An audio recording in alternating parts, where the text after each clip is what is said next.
গল্প দাদুর আজকের বিশেষ নিবেদন ব্রাম স্টোকারের লেখা ভূতের গল্প ড্রাকুলা। গল্পটি দুটি পর্বে পাঠ ও অভিনয় করা হবে। এই সপ্তাহে আমরা প্রথম পাঠটি উপস্থাপন করছি। গল্প পাঠ ও বিভিন্ন চরিত্রে অংশগ্রহণ করেছেন অশোক, অভিজিৎ ও মৌসুমী। গল্পটি উজ্জ্বল কুমার দাসের সম্পাদনায় বিশ্বের শ্রেষ্ঠ ভূতের গল্প থেকে নেওয়া হয়েছে। শুরু হচ্ছে ব্রাম স্টোকারের লেখা ভূতের গল্প ড্রাকুলা।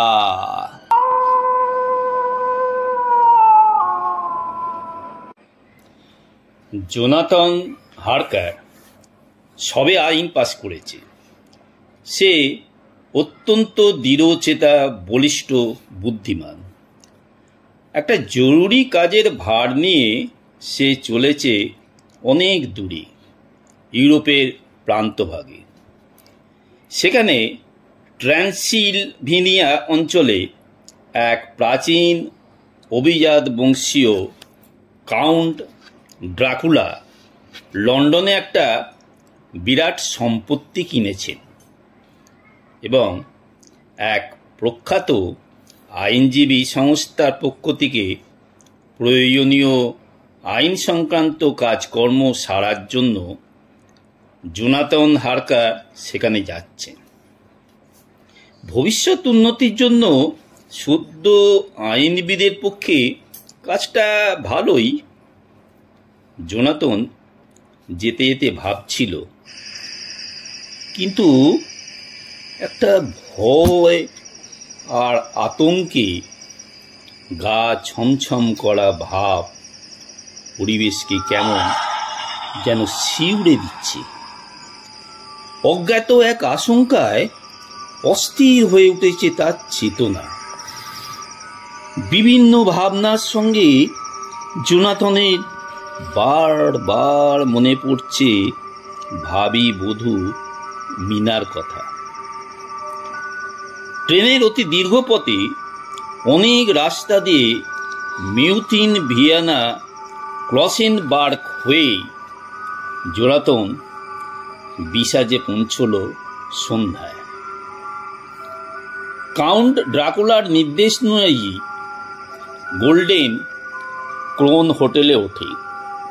সেখান থেকে পরদিন ঘোড়ায় টানা গাড়িতে খানিকটা গিয়ে কাউন্টের পাঠানো গাড়িতে তার প্রাসাদ দুর্গে যাওয়ার কথা। কিন্তু আশ্চর্য, জোনাথন ড্রাকুলার প্রাসাদে যাবে শুনে সকলেই কেমন যেন ভীত, আতঙ্কিত। শেষ পর্যন্ত মালিকের স্ত্রী, সরল পবিত্র স্বভাব মহিলাটি এগিয়ে এসে জোনাথনকে ড্রাকুলার প্রাসাদে যাওয়া বন্ধ করতে চাইলেন। তিনি কাকুতি মিনতি করলেন জোনাথনকে যেন সে না যায়। জোনাথন তার রকম সকম দেখে অবাক হলো, কিন্তু তাকে তো যেতেই হবে। তখন তিনি ক্রুশটা জোনাথনের গলায় পরিয়ে দিয়ে বললেন, মনে করো তোমার মা এটা তোমায় দিয়েছে। হোটেল থেকে গাড়িতে ওঠার সময় জোনাথন দেখল লোকেরা, যারা কেউই তাকে চেনে না, তার দিকে তাকিয়ে কি সব বলা বলি করছে ও বুকে পবিত্র ক্রুশ আঁকছে। গাড়ি যাচ্ছে, সহযাত্রীরা কেমনভাবে যেন তাকায় তার দিকে। গাড়ি অতি দ্রুত ছুটে চলেছে কিসের যেন আশঙ্কায়।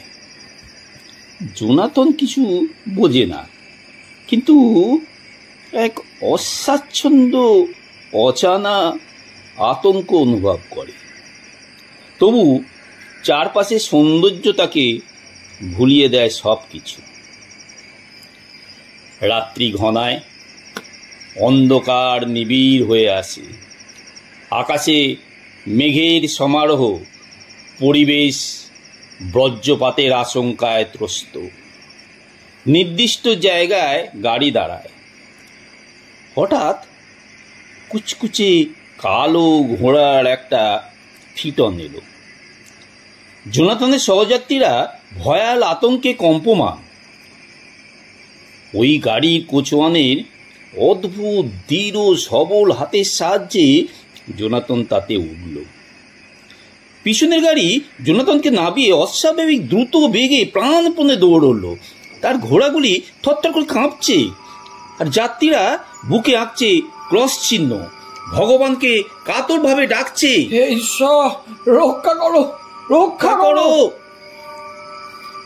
এদের গাড়ি রুক্ষ পার্বত্য পথে চলেছে। হঠাৎ যেন প্রচণ্ড ঠান্ডা জোনাথনকে অসাড় করে দিল। কুকুরের অসহ্য চিৎকার শোনা গেল। নেগড়ের রক্তলোলুপ গর্জন হাড় কাঁপিয়ে দিল। বাতাসের সনসন, হিমেল হাওয়ায় তীক্ষ্ণতা, গাঢ় অন্ধকারে কম্পমান ভয়াল নীল শিখা। দুঃস্বপ্নের মধ্য দিয়ে যেন জোনাথন পৌঁছল ড্রাকুলার ভগ্ন বিশাল প্রাসাদে। চাঁদের আলোয় অপ্রাকৃত পরিবেশে অদ্ভুত রহস্যময় অপার্থিব মনে হচ্ছে সেই প্রাসাদকে। কাউন্ট এসে আন্তরিক অভ্যর্থনা করে জোনাথনকে তার সুন্দর আলোকিত উত্তপ্ত ঘরে নিয়ে গেলেন। তার সুন্দর আলোকিত উত্তপ্ত ঘরে এসে জোনাথন খুব খুশি হলো। তার ক্লান্তি ভীতি কেটে যাচ্ছে আস্তে আস্তে। হাত মুখ ধুয়ে খাবার ঘরে এলো। পরম পরিতৃপ্তিতে খাওয়া দাওয়া করল। জোনাথন কাউন্টকে সলিসিটর মিস্টার হকিন্সের চিঠি দিল। কথা চলছে। সে ভালোভাবে তাকালো কাউন্টের দিকে।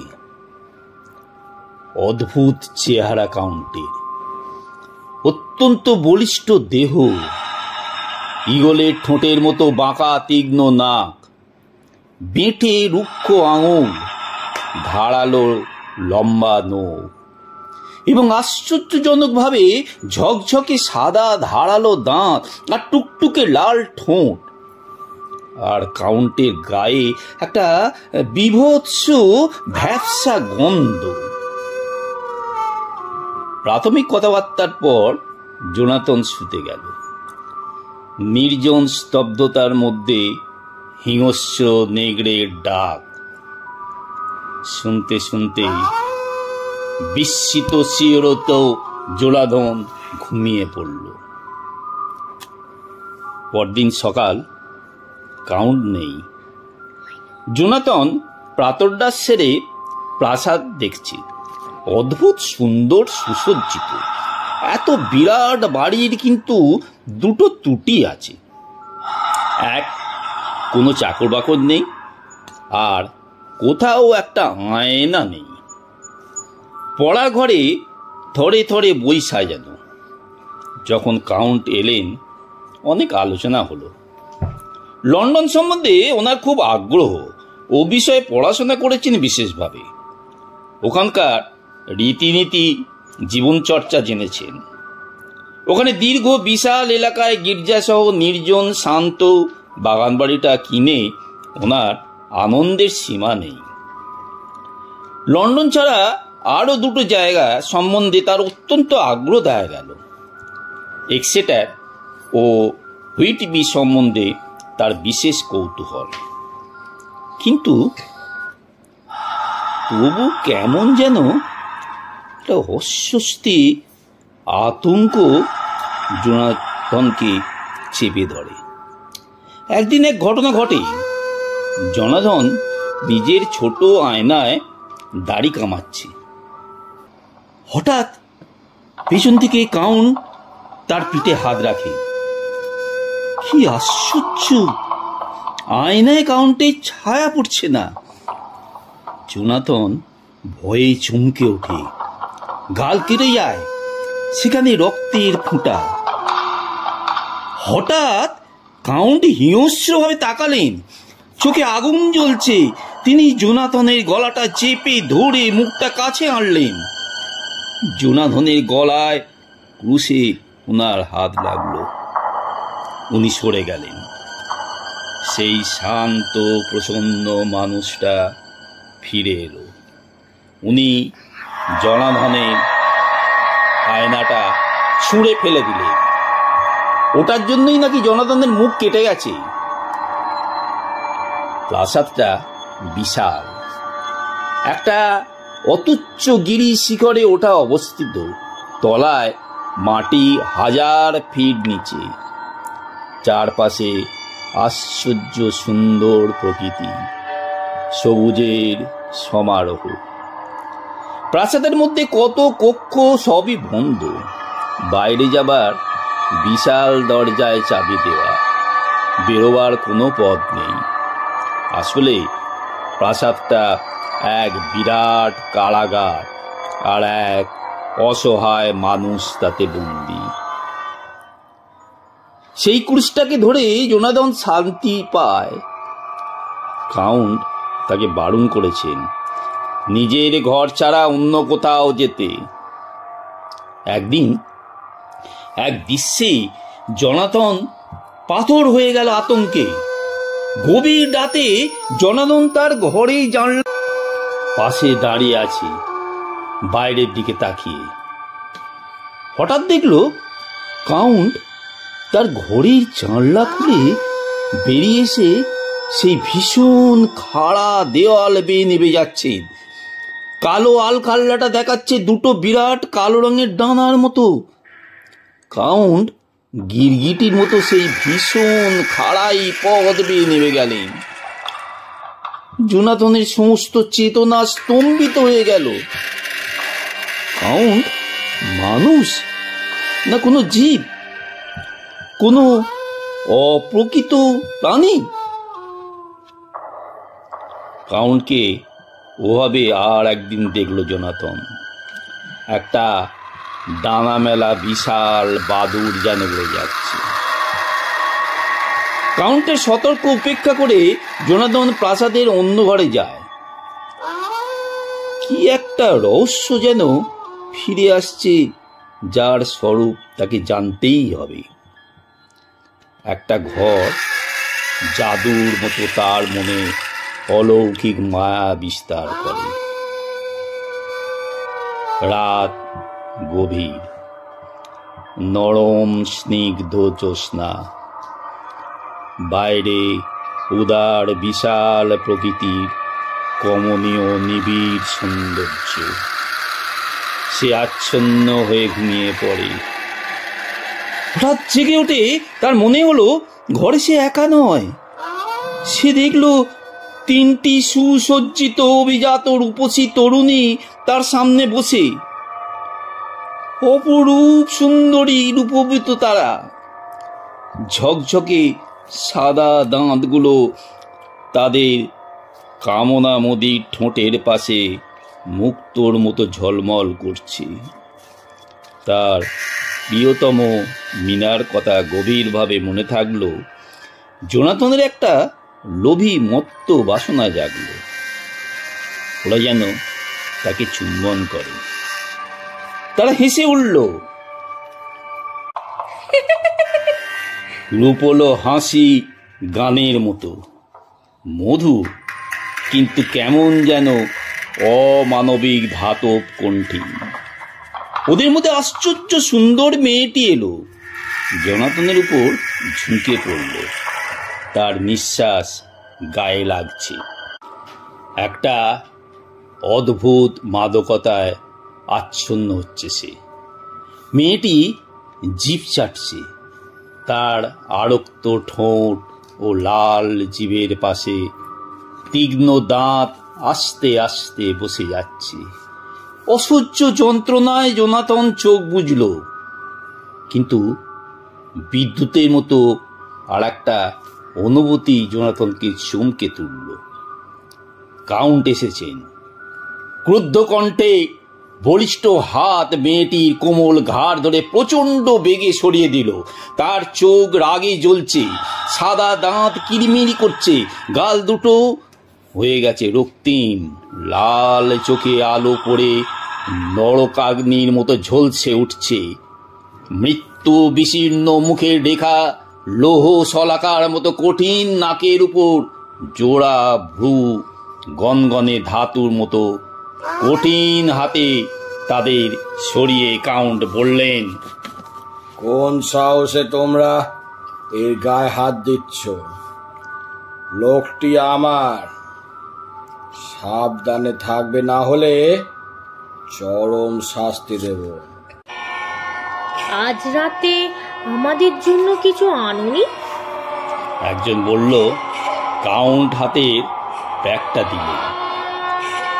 জোনাতন আতঙ্কে কেঁপে উঠল। ব্যাগে যেন এক অর্ধমৃতর শিশুর কান্না শোনা যাচ্ছে। মেয়েরা ব্যাগটা নিয়ে চলে গেল।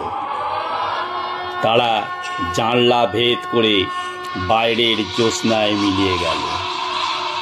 ধূসর ম্লান ছায়া হয়ে আস্তে আস্তে শূন্যে বিলীন হয়ে গেল।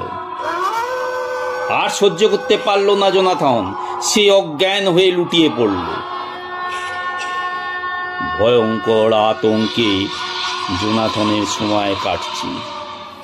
অলৌকিক ভয়াবহতা তাকে উন্মাদ করে দিচ্ছে, অথচ মুক্তির কোনো পথ নেই। একদিন কাউন্ট এসে তাকে 3টে চিঠি দেখালেন।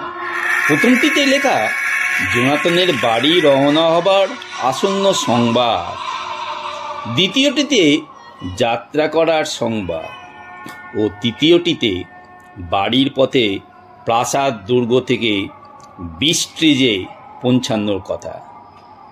চিঠিতে 7 দিন অন্তর তারিখ দেওয়া। একদিন প্রাসাদ প্রাঙ্গণে একদল জিপসিকে দেখে জোনাথন মিনা ও মিস্টার হকিন্সকে 2টো চিঠি লিখে ডাকে দেবার ইঙ্গিত করে ওপর থেকে তাদের ফেলে দিল।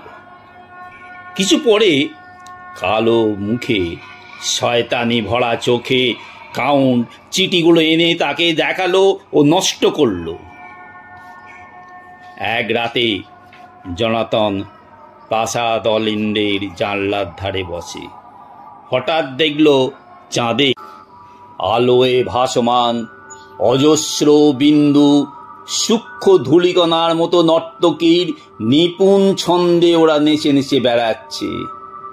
অদ্ভুত তার মাদকতা। দূর থেকে শোনা যাচ্ছে কুকুরের হিংস্র চিৎকার। তারই মধ্যে ভাসমান আলোক উজ্জ্বল ধূলিকণাগুলো যেন রূপ পরিগ্রহ করছে। তারা সেদিনের সেই 3টি শয়তানি নারী মূর্তি। ভয়ে আতঙ্কে জোনাথন নিজের ঘরে ছুটে এলো। হায় ভগবান, এ কোন পৈশাচিক স্থানে এসে এলো? সে কি কোনোদিনও ফিরবে না? দেখবে না মিনাকে? মিলবে না বন্ধুজনের সঙ্গে? ঘন্টা 2 পর কাউন্টের ঘর থেকে নড়াচড়া শব্দ আর শিশুর আর্ত বিলাপ শোনা গেল।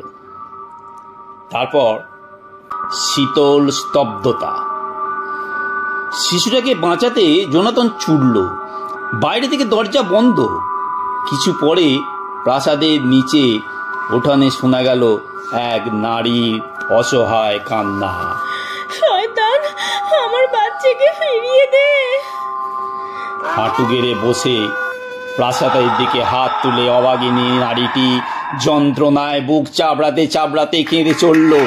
তখন প্রাসাদের চূড়া থেকে শোনা গেল কাউন্টের অমানবিক কণ্ঠস্বর। পৈশাচিক আহ্বান। চারপাশ থেকে ক্রুদ্ধ গর্জন করতে করতে ছুটে এলো হাজার নেগড়ের দল। অচিরে মায়ের কণ্ঠ স্তব্ধ হলো। নেগড়েরা জিভ চাটতে চাটতে চলে গেল। ভালোই হলো, সন্তানহারা মায়ের এই পরিণতি ভালো। জোনাথন মুক্তি বাসনায় ব্যাকুল উন্মুক্ত। এভাবে সে পিশাচের হাতে মরবে না বাঁচবেই? জোনাথন লক্ষ্য করে দেখল এখানে যা কিছু ঘটছে সব রাত্রিতে। তাছাড়া দিনের বেলা কাউন্টকে কখনো দেখা যায় না। দুঃসাহসী জোনাথন দুর্বার তাগিদে মুক্তির পথ খুঁজছে। কাউন্টের মতো জানলা গলে যাওয়া যায় কি? কিন্তু নিচের দিকে তাকিয়ে মাথা ঘুরে গেল। ভয়ঙ্কর খাড়াই বেয়ে মানুষের পক্ষে নামা অসম্ভব। উপরে যাওয়া মানে নিশ্চিত মৃত্যু। জোনাথন দেখল বাইরে যাওয়া সব দরজায় তালা চাবি দেওয়া। চাবিগুলো পেতেই হবে। সে কাউন্টের ঘরে ঢুকল। ঘর খালি, কেউ নেই। একটা সিঁড়ি দিয়ে সে নামছে।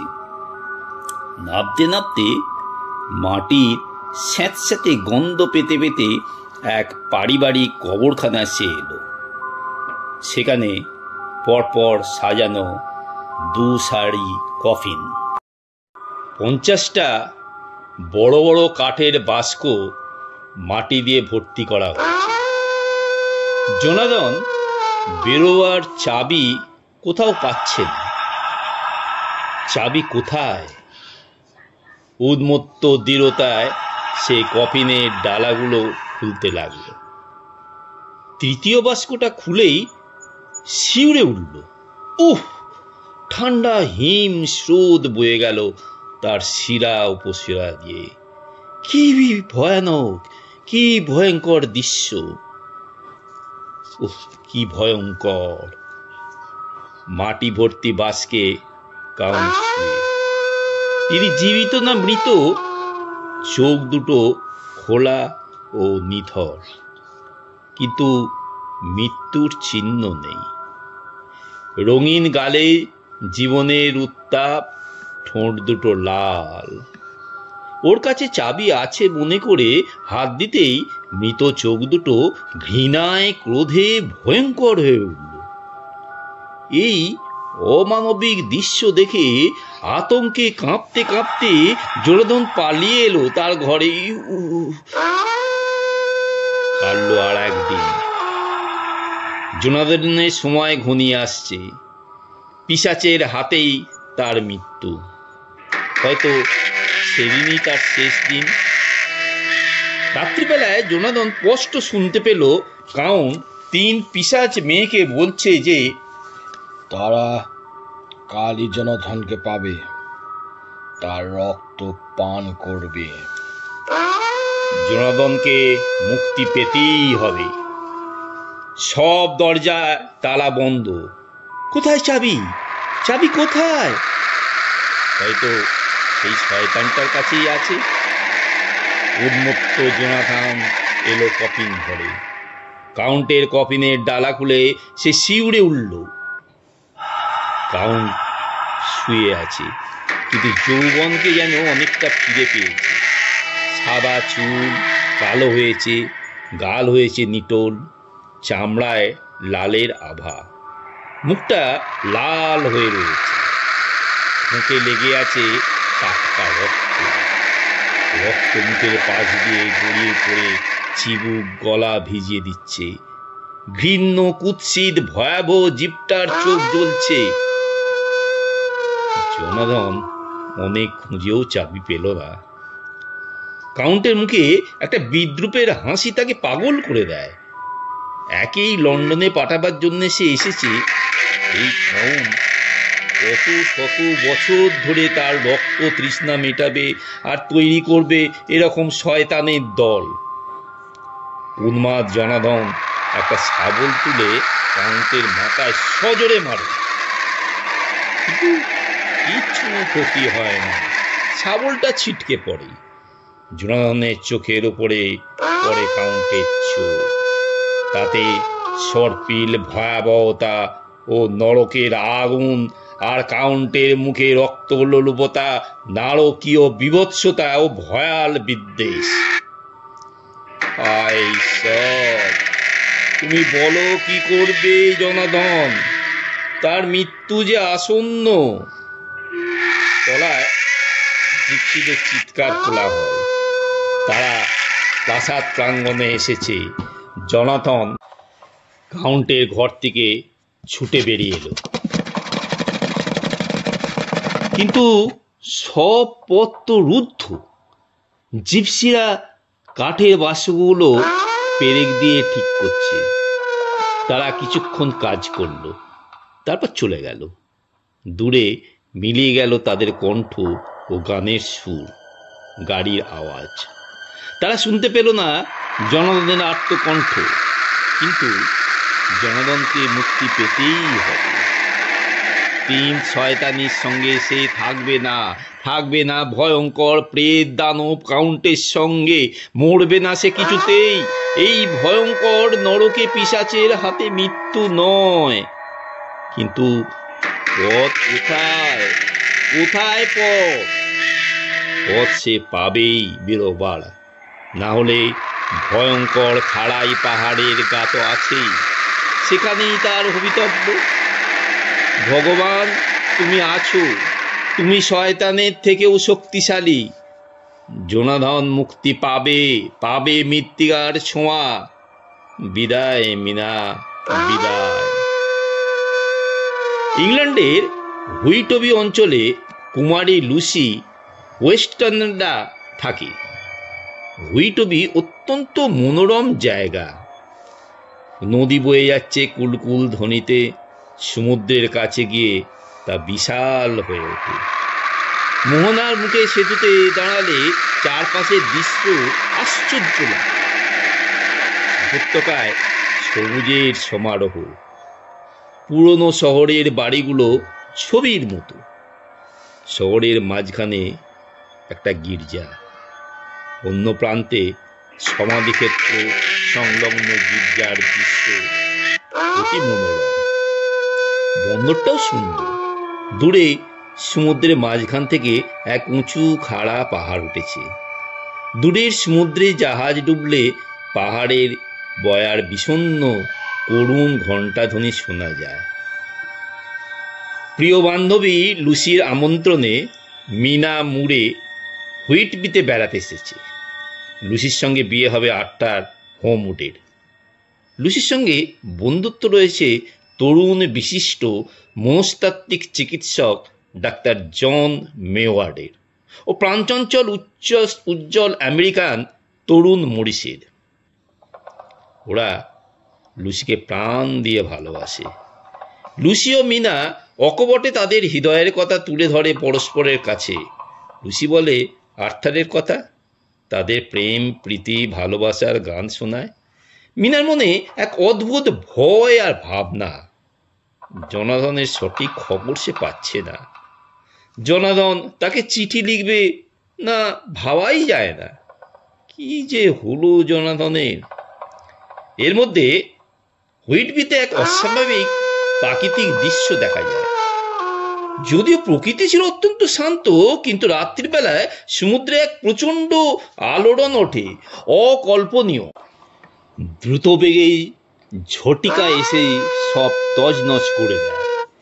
সর্বগ্রাসী ভয়ঙ্কর দৈত্যের মতো হয়ে ওঠে সমুদ্র। গিরিসিংহকে যেন উবড়ে ফেলে, তটভূমিকে খান খান করে দেবে। ঝড় থামেও হঠাৎ। একটা রাশিয়ান জাহাজ চড়ায় আটকে থাকে। তাতে 50টা বড় বড় কাঠের বাস্ক। জাহাজে কোনো লোক নেই, খালি ইঞ্জিন ঘরে জাহাজের ক্যাপ্টেনের মৃতদেহ, যার মুখে অস্বাভাবিক আতঙ্কে ভয়াবহ। ক্যাপ্টেনের খাতায় ভয়ঙ্কর কথা লেখা আছে। মাটি ভর্তি 50টা বাষ্প নিয়ে জাহাজটা আসছিল। কয়েকদিন পরে নাবিকদের মধ্যে কেমন যেন চাঞ্চল্য দেখা দিল। জাহাজে কোনো অলৌকিক জিনিস, একটা অস্বাভাবিক কিছু আছে। জাহাজ থেকে একে একে নাবিকরা হারিয়ে যেতে শুরু করে। অবশেষে ক্যাপ্টেন ছাড়া বেঁচে আছে একমাত্র তার সহকারী, যে ভয়ে উন্মাদ। সে কেমন যেন বুঝতে পারছে ওই ভয়ঙ্কর অলৌকিকের কথা। একদিন বড় বাষ্পগুলোর ডালা খুলে সে রহস্যকে জানতে গেল। সঙ্গে সঙ্গে রক্ত জল করা চিৎকার করে ও অস্বাভাবিক আতঙ্কে কাঁপতে কাঁপতে ছুটতে এলো। বাঁচাও বাঁচাও, আমি দেখছি ওকে, জেনেছি ওর রহস্য। হায়, সমুদ্র ছাড়া কেউ আমাকে বাঁচাতে পারবে না, ওর হাত থেকে বাঁচাও। সে সমুদ্রে লাফিয়ে পড়ল। ক্যাপ্টেন সেই ভয়ঙ্কর অতি প্রাকৃতকে দেখেছে, কিন্তু সে পরাজয় স্বীকার করবে না। যদি মরতে হয় বীরের মতোই মরবে। বীর ক্যাপ্টেনের মৃতদেহ জাহাজে পাওয়া গেল। সমারোহে তাকে সমাহিত করা হলো। হুইটবির প্রান্তরে মৃত্যুর হিমেল ছায়া, বাতাসে মৃত্যুর গন্ধ, আকাশে মৃত্যুর হাতছানি। মিনা লুসির কাছে শুয়ে। একদিন রাতে জেগে ওঠে মিনা, দেখে লুসি কোথাও নেই। বিছানায় না, ঘরে না, সারা বাড়িতেও না। বাইরের দরজা খোলা। মিনা বাইরে আসে। নির্জন নিস্তব্ধ পৃথিবী, চাঁদের আলো ঝলসে উঠছে দিগন্ত প্রসারিত শস্যক্ষেত্রে। হঠাৎ মিনা দেখলো সমাধি প্রাঙ্গণের সামনে বেদিতে শুয়ে আছে লুসি, আর একটা কালো ছায়া তার উপর ঝুঁকে আছে। মিনা চিৎকার করে উঠল, লুসি লুসি। ছায়ামূর্তিটি চোখ তুলল। তার মুখ সাদা, চোখগুলো লাল জ্বলছে। মিনা ছুটে এলো। লুসি নিঃশ্বাস, পাশে কেউ নেই। ছায়ামূর্তি মিলিয়ে গেছে। লুসির ঠোঁট দুটো হাত খোলা, দ্রুত নিঃশ্বাস পড়ছে। কেমন যেন সে কেঁপে উঠছে ঠান্ডায়। ক্লান্তি, আশঙ্কা ও ভয়ে অবশ মিনা কোন রকমে তাকে ঘরে আনে। লুসির গলায় পিন ফোটার মতো দাগ, কিন্তু আশ্চর্য, অসুস্থ নয়। সকালে ঘুম ভেঙে লুসিকে যেন আরো ভালো দেখাচ্ছিল। পরের রাতেও লুসি বেরোবার চেষ্টা করল, কিন্তু দরজা তালা বন্ধ থাকায় ও মিনা জোর করায় ও যেতে পারল না। তারপরের রাতেও মিনা হঠাৎ ঘুম ভেঙে দেখল লুসি জানলার দিকে মুখ করে রয়েছে ও উপচে পড়া জ্যোৎস্নার আলোয় রহস্যময় পরিবেশে একটা বড় কালো বাদুড় যে জানলার সামনে ঘুরে বেড়াচ্ছে। পরের রাত্রেও দেখা গেল লুসি জানলায় মাথা দিয়ে যেন ঘুমোচ্ছে, আর পাশেই বিরাট একটা পাখি। পরের দিনও একই ঘটনা ঘটল। লুসি দিন দিন কেমন যেন ম্লান বিচ্ছিন্ন হয়ে যাচ্ছে। তার গলায় ক্ষতটা বেরিয়ে যাচ্ছে। লুসির মাও অসুস্থ, তার উপর মেয়ের ভাবনা। এদিকে মিনা জোনাথনের সম্বন্ধে জরুরি খবর পেয়ে চলে গেছে। লুসির ভাবি স্বামী আর্থার লুসির জীর্ণ শীর্ণ ক্লান্ত রূপ সইতে পারে না। সে ডাক্তার জন সেওয়ার্ডকে সব জানায়। ডক্টর সেওয়ার্ড দেখে শুনে কেসটাকে বেশ জটিল মনে করে। সে তার শিক্ষক, বিশিষ্টতম চিকিৎসক ও জটিল দুরারোগ্য রোগ বিশেষজ্ঞ অধ্যাপক ভান হেলসিংকে সব জানায়। ডক্টর হেলসিং ব্যাপারটাতে আগ্রহী হলো। আর্থার তার বাবার বাড়াবাড়ি অসুখের খবর পেয়ে চলে যায়। ডক্টর ভান হেলসিং লুসিকে দেখেন। তিনি একটা গুরুতর ভয়ঙ্কর কিছু আশঙ্কা করেছেন। তিনি ডাক্তার সেওয়ার্ডকে দায়িত্ব দিয়ে চলে গেলেন ও বললেন, লুসির সম্বন্ধে তথ্য খবর জানতে লুসির অবস্থা খারাপের দিকে যায়। ডক্টর ভান ছুটে এলেন। লুসিকে দেখাচ্ছে মরার মতো। তার মুখ খড়ির মতো সাদা, ঠোঁটে লালচে ভাব একবারেই নেই। মুখের হাড় বেরিয়ে আসছে, নিঃশ্বাস নিতে কষ্ট হচ্ছে। ডক্টর ভান বিবর্ণ মুখে বললেন, এক্ষুনি ওকে রক্ত দিতে হবে। আর্থার এসে পড়েছে ততক্ষণ। সে রক্ত দিল। লুসির মুখে রক্তিম আভাব আস্তে আস্তে ফিরে এলো। লুসির গলার দাগগুলো ডক্টর ভানের নজরে পড়ল। তাকে অত্যন্ত চিন্তান্বিত মনে হলো। পরপর 2 রাত ডক্টর সেওয়ার্ড সারাক্ষণ জেগে লুসিকে চোখে চোখে রাখবে। 3য় রাতে ঘুমিয়ে পড়ে। সকালে ডক্টর ভান আসেন। তারা দুজনে লুসির ঘরে যান। কি সাংঘাতিক! বিছানায় লুসি শুয়ে, আরও ফ্যাকাশে রোগা, ঠোঁটগুলো সাদা হয়ে গেছে, মাড়ি শুকিয়ে চোয়ালের হাড় বেরিয়ে এসেছে, যেন কতকালের রোগে ভোগা মৃতদেহ। এবার আরও মারাত্মক অবস্থা। রক্ত দিল জন সেওয়ার্ড। এবারের মতো আবার বেঁচে গেল লুসি। সারাদিন ভালোই ঘুমোলো সে। ডক্টর ভান সেওয়ার্ডকে বললেন ভালো করে খাওয়া দাওয়া করে বিশ্রাম নিতে। তিনি সেদিন লুসির কাছে থাকবেন। সেওয়ার্ডের সাহায্যের এখন প্রয়োজন, ভীষণ প্রয়োজন। ওরা দুজনেই ব্যাপারটা দেখবেন শেষ পর্যন্ত, এবং এ বিষয়ে কাউকে কিছু বলা যাবে না। অসম্ভব, অবিশ্বাস্য অনেক কিছুই ঘটতে পারে। সেদিন বিকেলে পার্সেলে একটা মোড়ক ডক্টর ভানের নামে এলো। তাতে অনেক সাদা ফুল। তিনি লুসিকে বললেন, এইগুলোই তার রোগের ওষুধ। তিনি ওই ওষুধখানা ফুলগুলো লুসির জানালায় ছড়িয়ে দেবেন, মালা করে তার গলায় পরিয়ে দেবেন, তাতেই সে ভালো থাকবে। লুসি গন্ধ শুকে ফুলগুলো ফেলে দিল। বলল যে, ডক্টর ভান নিশ্চয়ই ঠাট্টা করছে, কেননা ওগুলো সাধারণ রসুন ছাড়া আর কিচ্ছু নয়। অধ্যাপক ভান দৃঢ় কঠিনভাবে রুক্ষ স্বরে বললেন, আমি কখনো ঠাট্টা করি না। ব্যাপারটা হালকা নয়, এসবের মানে আছে। তোমাকে সাবধান করছি, আমার কাজে বাধা দেবে না। তোমার জন্য না হোক, সকলের জন্য তোমাকে এটা করতে হবে। অধ্যাপকের আচরণও সত্যি খুব অদ্ভুত। কোনো চিকিৎসা শাস্ত্রে এসব দেখা যায় না। রাত্রিতে প্রথমে তিনি লুসির ঘরে জানলা বন্ধ করে দিলেন। পরে 1 মুঠো ফুল দিয়ে তিনি লুসির ঘরের জানলা বন্ধ করে দিলেন। ফুল নিয়ে তিনি আবার ঘষলেন সব শার্সিতে, যেন 1 ফোঁটা হাওয়া রসুনের গন্ধে ফিরে যায়। রসুনগুচ্ছ দিয়ে প্রত্যেক দরজাকে ঘষলেন, ফায়ারপ্লেসকেও। শোবার সময় লুসির গলায় রসুনের মালা পরিয়ে দিয়ে বললেন, এর গায়ে একেবারেই হাত দেবে না, আর যাই হোক কিছুতেই দরজা জানলা খুলবে না। অধ্যাপক নিশ্চিন্ত হয়ে চলে গেলেন।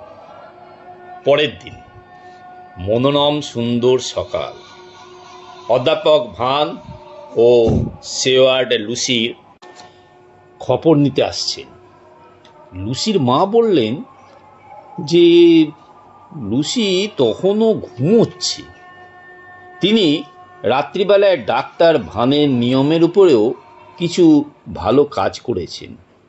ঘরের মধ্যে গুমোট গরমে ও রসুনের গন্ধে লুসির দম বন্ধ হয়ে আসছে দেখে তিনি জানলা খুলে দিয়েছেন ও লুসির গলা থেকে রসুনের মালা খুলে ফেলে দিয়েছেন।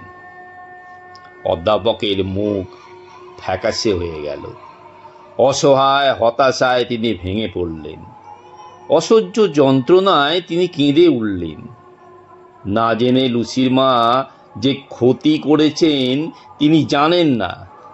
ভাগ্য তাদের বিরুদ্ধে। শয়তান হাসছে কুটিল হাসি। নিজেকে দমন করে অধ্যাপক ভান উঠে দাঁড়ালেন লড়াইয়ের মানসিকতা নিয়ে। আবার রক্ত দেওয়ার পালা। এবার রক্ত দিলেন অধ্যাপক স্বয়ং। 4 দিন 4 রাত কাটল শান্তিতে। লুসি সুস্থ সবল হয়ে উঠছে ক্রমশ। দুঃস্বপ্নের আতঙ্কের পর সূর্যালোকিত সুন্দর প্রভাতে সে যেন জেগে উঠছে। ডক্টর ভান হেলসিং চার্লস তাকে পাহারা দিয়েছেন। পরিস্থিতি ভালো দেখে তিনি ফিরে গেছেন আমস্টারডামে। সেদিন রাতে এক ভয়ঙ্কর ঘটনা ঘটে। লুসি ডক্টর ভানের নির্দেশ মতো ফুলগুলো রেখে শুতে যায়।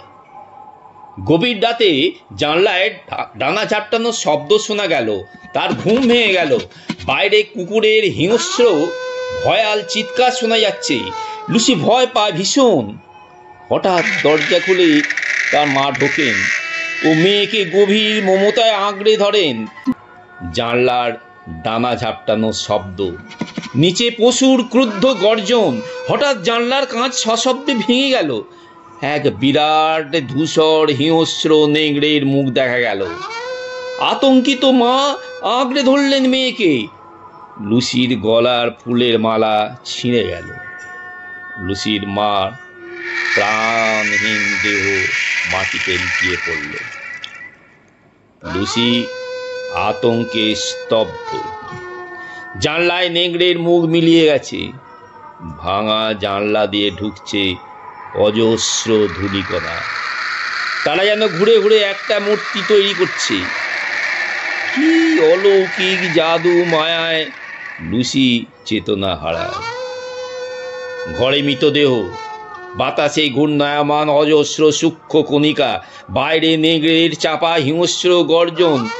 ঈশ্বর রক্ষা করুন প্রিয়তম আর্থারকে আর তার প্রেয়সী লুসিকে। পরদিন সকালেই ডক্টর ভান ও সেওয়ার্ড একসঙ্গেই এসে পৌঁছলেন লুসির বাড়ি। জোর করে ভেতরে ঢুকে ঘরের দৃশ্য দেখে তারা ভয়ে বিস্ময়ে হতবাক। বিছানায় লুসি শুয়ে অজ্ঞান, পাশে তার মার মৃতদেহ। মৃতের মুখে ভয়ঙ্কর আতঙ্কের ছাপ। লুসির মুখ ফ্যাকাশে, তার গলায় মালা নেই। সেখানে দুটো চিহ্ন ক্ষতের আকারে দেখা যাচ্ছে। অজ্ঞান অচৈতন্য হলেও লুসি তখনও বেঁচে, যদিও তার শ্বাস প্রশ্বাস অতি ক্ষীণ। অধ্যাপক ভান আপ্রাণ চেষ্টা করছেন তার চেতনা ফিরিয়ে আনতে, তাকে বাঁচাতে। অনেক প্রয়াসের পর স্টেথোস্কোপে তার হৃদস্পন্দন শোনা গেল। অতি মৃদু শ্বাস বইতে লাগলো। আবার রক্ত দিতে হবে। এবার রক্ত দিল মরিস। 4 জন মানুষের পূর্ণ রক্ত দেয়া হয়েছে লুসির শরীরে। তবু কেন ও ফ্যাকাশে শুকনো রক্তহীন হয়ে যাচ্ছে? কে টেনে নিচ্ছে তার শরীরের বিপুল রক্ত প্রবাহ? বাবার গুরুতর অসুস্থ সত্ত্বেও লুসির অবস্থা খুব খারাপ শুনে আর্থার এসেছে। লুসি একটু শান্তি পায়। সারা রাত লুসি ঘুমের মধ্যে কিসের আতঙ্কে চমকে উঠেছে। বারবার খালি ছটপট করছে। অধ্যাপক ভান ও সেওয়ার্ড পাহারা দিয়েছেন তাকে। আশ্চর্যের এই যে জেগে থাকলে লুসিকে ম্লান বিচ্ছিন্ন বিবর্ণ দেখায়, কিন্তু ঘুমোলে তাকে সরল দেখায়। তার বুকের স্পন্দন স্বাভাবিক হয়ে যায়। খোলা মুখ থেকে দাঁতগুলো দেখা যায় তীক্ষ্ণ ঝকঝকে ধারালো। আর এক রাত গেল। লুসি আরো ম্লান হয়ে পড়েছে। মৃত্যু এসে গেছে তার শিওরে। কিন্তু তার দাঁতগুলো আরো তীক্ষ্ণ উগ্র দেখাচ্ছে। বিশেষ করে দাঁতগুলো যেন আরো ধারালো, আরো ভয়ঙ্কর হয়ে উঠেছে। লুসির শেষ অবস্থা দেখে আর্থার নির্বাক। তার হাত ধরে লুসি ঘুমিয়ে পড়ল। তখনই ঘটল লুসির এক বিস্ময়কর পরিবর্তন। তার মুখ খুলে গেল, নিঃশ্বাস হলো এলোমেলো, চোয়াল ঢুকে গিয়ে তীক্ষ্ণ ধারালো দাঁতগুলো বেরিয়ে এলো। এক অলৌকিক কামনামধির কণ্ঠে সে আর্থারকে বলল, আর্থার প্রিয়তম, তুমি এসেছো। আমি কত খুশি। আমাকে চুম্বন করো। আর্থার সাগ্রহে মাথা নিচু করল, কিন্তু প্রবল জোরে ডক্টর ভান তাকে দূরে সরিয়ে দিয়ে বললেন, এখন নয়। লুসি মারা গেল কিছুক্ষণের মধ্যেই। কিন্তু আশ্চর্য, মৃত্যু তার সৌন্দর্য নতুন করে ফিরিয়ে দিয়েছে। কপালে মুখে মৃত্যুর বিবরণটা নেই, ঠোঁট দুটো লাল, রক্তের লাল আভায় সব উজ্জ্বল। লুসি নির্দিত না মৃত বোঝা যায় না। এত আশ্চর্য যৌবন দীপ্তি। লুসিকে মহাসমারোহে মর্যাদার সঙ্গে সমাহিত করা হলো হ্যামনস্টেডের পার্বত্য অঞ্চলের সুন্দর উজ্জ্বল পরিবেশে। হ্যামস্টেডের সন্নিহিত অঞ্চলের অধিবাসীরা কটা ভয়াবহ ঘটনায় আতঙ্কিত হয়ে উঠেছে। এক হত্যাকারী নারী বা কৃষ্ণবসনা রমণীর আবির্ভাবে সবাই সন্ত্রস্ত। গত দুদিন ধরে খেলার মাঠ বা বাইরে থেকে কয়েকটি শিশুকে নিখোঁজ হয়ে যাচ্ছে। সন্ধ্যার অনেক পর তারা বাড়ি আসে। প্রায় সকলের গলায় দেখা যাচ্ছে ছোট ক্ষতচিহ্ন, যেগুলোকে ইঁদুর বা ছোট কুকুরের দাঁতের কামড় বলে মনে হয়। আহত, প্রায় রক্তশূন্য এইসব শিশুরা এ ব্যাপারে সঠিক কিছু বলতে পারছে না, বা বলতে না পারলেও এক রহস্যময়ী নারীর কথা বলে যে তাদের নিয়ে গেছে। এই শিশু যেন রক্তহীন ফ্যাকাশে হয়ে যাচ্ছে। সংবাদপত্রে এই খবর পড়ে ডক্টর ভান হেলসিট অতি মাত্রায় বিচলিত হয়ে পড়লেন। তিনি ছুটে এলেন ডক্টর সেওয়ার্ডের কাছে। সেওয়ার্ড বলল যে লুসির গলার দাগ এর সঙ্গে শিশুর গলার দাগের মিল আছে। এগুলো একজনের কাজ। ডক্টর ভান ভয়ঙ্কর কথা বললেন, ওগুলো কুমারী লুসির করা। এদের প্রিয় লুসি সম্বন্ধে একথা শুনে অত্যন্ত ক্রুদ্ধ স্তব্ধ হলো সেওয়ার্ড। তীব্র প্রতিবাদ করলো তার। অধ্যাপক কি উন্মাদ হয়ে গেছেন? কিন্তু অধ্যাপক তাকে প্রমাণ দিলেন, কঠিন নিষ্ঠুর ভয়াবহ প্রমাণ। সে রাত্রে ডক্টর ভান হেলসিং ও সেওয়ার্ড সমাধিক্ষেত্রে গেলেন। লুসির কফিন খুলে দেখা গেল তার মৃতদেহ নেই। এরা দুজন দাঁড়িয়ে অন্ধকারে। কিছু পরে দেখা গেল দেবদারু গাছের সারির মধ্যে দিয়ে একটা সাদা মূর্তি আসছে, তার কোলে জড়ানো একটা শিশু। অধ্যাপক সেদিকে ছুটলেন। মূর্তিটা কফিনের কাছে এসে মিলিয়ে গেল। অধ্যাপক কোলে তুলে নিলেন শিশুটাকে, কিন্তু তার গলায় কোনো চিহ্ন নেই। তিনি বললেন যে তারা ঠিক সময় আসায় এর কোনো ক্ষতি হয়নি। পরদিন দুপুরে ডক্টর জন সেওয়ার্ডকে নিয়ে গেলেন লুসির কফিনের কাছে। ডালা খুলে দেখা গেল লুসি শুয়ে আছে, আরো সুন্দর, আরো রূপসী।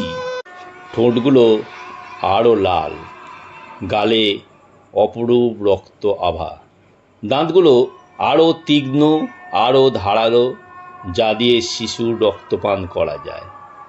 সেওয়ার্ড লুসিকে দেখে স্তম্ভিত হয়ে গেল।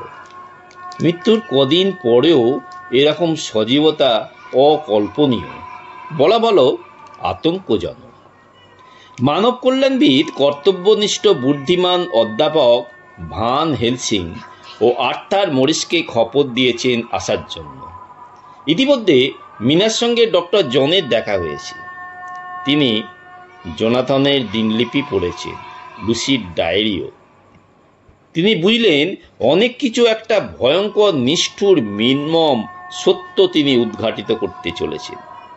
তিনি আর্থার মরিস ও সিওয়ার্ডকে বললেন এক ভয়ঙ্কর, অবিশ্বাস্য, অপ্রাকৃতিক ঘটনার কথা। লুসি মরেননি, সে অমৃতা। ঘুমের মধ্যে এক ভয়ঙ্কর পিশাচ আসত রক্তপান করতে। সম্মোহিত অবস্থাতেই লুসি মারা যায়। তাই সে মরলেও অমৃতা হয়ে রয়েছে। যারা অমৃত করে সেও এই পৈশাচিক প্রবৃত্তিতে ঘুরে বেড়ায়। লুসিও তাই হয়েছে। কোনো পিশাচ, ভ্যাম্পায়ার বা রক্তচোষা বাদুড় রূপে বা অন্য কোনো রূপে তার রক্ত খেয়ে তাকে অমৃতা পিশাচ করেছে। সেদিন যদি লুসি আর্থারকে চুম্বন করত, আর্থারও একদিন হয়ে উঠত রক্তপানকারী ভয়ঙ্কর। হত্যা করতে হবে, তার মধ্যে ভয়ঙ্করকে ধ্বংস করতে হবে। নরক থেকে লুসির আত্মাকে মুক্ত করতে হবে। দেবলোকে হবে তার অধিষ্ঠান। ডক্টর ভান সকলের মঙ্গল চান, তাই দীর্ঘদিন ধরে এই কঠিন কাজে তিনি ব্রত। আজ তিনি সকলের সহযোগিতা চান আন্তরিকভাবে। সবাই গভীর রাতে কবরখানায় এলো। লুসির সমাধির কাছে গিয়ে ডক্টর ভান কফিনের ডালা খুললেন। কেউ নেই। ডক্টর ভান সাদা রুমালে জড়ানো বিস্কুটের মতো কি বার করলেন। তারপর ময়দার তালের মতো পুটিং বা অন্য একটা জিনিস নিলেন। বিস্কুট গুঁড়িয়ে দুটোকে মেশালেন, তাকে লম্বা করে পাকালেন ও টুকরো করে করে সমাধির দরজার ফাঁকে ফাঁকে লাগালেন। এটা মন্ত্রপুত। অমৃতা যেন ঢুকতে না পারে এর ভেতরে। সকলে নিঃশব্দে অপেক্ষা করছে। একটা সাদা মূর্তি আসছে, মাথায় ঘন কালো চুল আর গায়ে সমাধিস্থ মৃতের পোশাক। বুকের উপর জড়ানো একটা সুন্দর শিশুর উপর তার মুখ ঝুঁকে গেছে। চাঁদের আলোয় দেখা গেল মূর্তিটা লুসি। সবাই চমকে উঠল, আতঙ্কে শিউরে উঠল। আরও কাছে এলে অধ্যাপক হাতের আলো লুসির মুখে ফেললেন। লুসির ঠোঁট তাজা রক্তে লাল, রক্তধারা চিবুক গড়িয়ে পড়ছে। তার মৃত্যু বস্ত্রে শুভ্রতাকে কলঙ্কিত করছে। এরা আতঙ্কে কাঁপছে। অধ্যাপকের ইস্পাত কঠিন, হৃদয় কম্পমান। এদের দেখে লুসি, যদি ওকে লুসি বলা যায়, রাগে গর্জন করে উঠল। তার ঘোলাটে চোখে নরকের আগুন, মুখে কামনা কুটির হাসি। সেই শিশুটাকে ফেলে দিল, আর্থারের দিকে হাত বাড়িয়ে দিল। আর্থার পিছিয়ে গিয়ে হাতে মুখ ঢাকল।